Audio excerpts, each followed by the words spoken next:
हाँ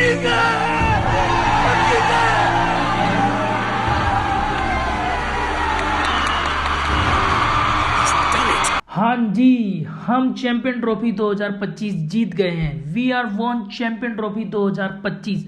हमने champion trophy 2025 को जीत लिया है हमने चैंपियन ट्रॉफी 2025 को। वाह बेटा, लगता है तुम गू खा के ही मानोगे।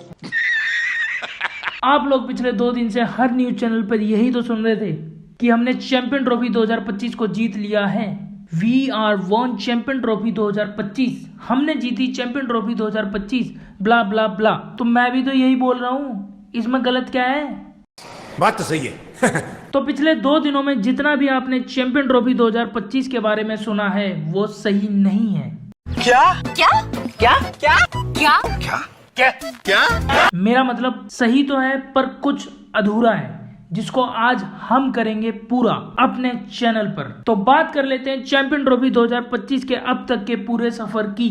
भारत का सफर शुरू होता है दुबई से। दुबई के इंटरनेशनल क्रिकेट स्टेडियम में भारत का पहला मुकाबला बांग्लादेश के साथ होता है, जिसमें भारत बांग्लादेश को 6 विकेट से हरा देता है। उसके बाद भारत का मुकाबला पाकिस्तान के साथ होता है, जिसका हर क्रिकेट प्रेमी को बेसब्री से इंतजार होता है, क्योंकि भारत और पाकिस्तान जब भी एक दूसरे के साथ खेलते हैं तो वो आईसीसी का कोई टूर्नामेंट ही होता है, जैसे कि T20 world cup, ODI world cup या चैंपियन ट्रॉफी या एशिया कप, जिसमें सारी एशिया की ही टीम होती है। क्योंकि जब भी इंडिया और पाकिस्तान आमने सामने होती हैं तो लोगों को बड़ा मुकाबला देखने को मिलता है, पर इस बार ऐसा कुछ नहीं हुआ पाकिस्तान की तरफ से, क्योंकि जो हमने किया वो बड़ा ही था। उस मैच में पाकिस्तान के अब्बू जान के नाम से जाने जाने वाले हमारे किंग यानी विराट भैया ने शतक मारा था यार, जो हमारे लिए तो बड़ा ही था। भारत पाकिस्तान के उस मुकाबले में विराट कोहली के शतक और श्रेयस अय्यर के अर्धशतक से हमने वो मुकाबला आसानी से जीत लिया था, मात्र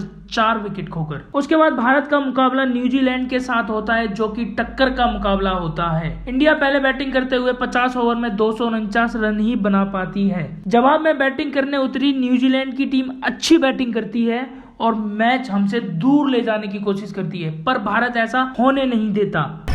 मगर क्यों?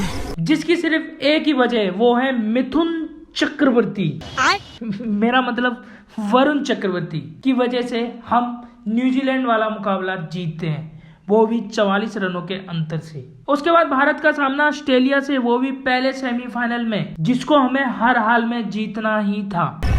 मगर क्यों? क्योंकि भाई बदला लेना था यार ODI वर्ल्ड कप 2023 के फाइनल का, जिसको हमें जीतना था मगर जीत नहीं सके। पता है क्यों?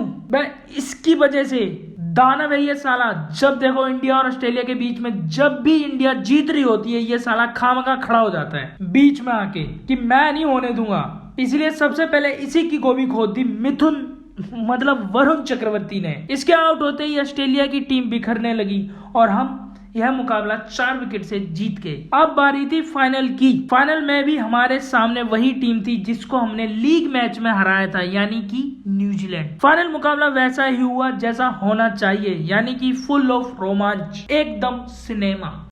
बात तो सही है।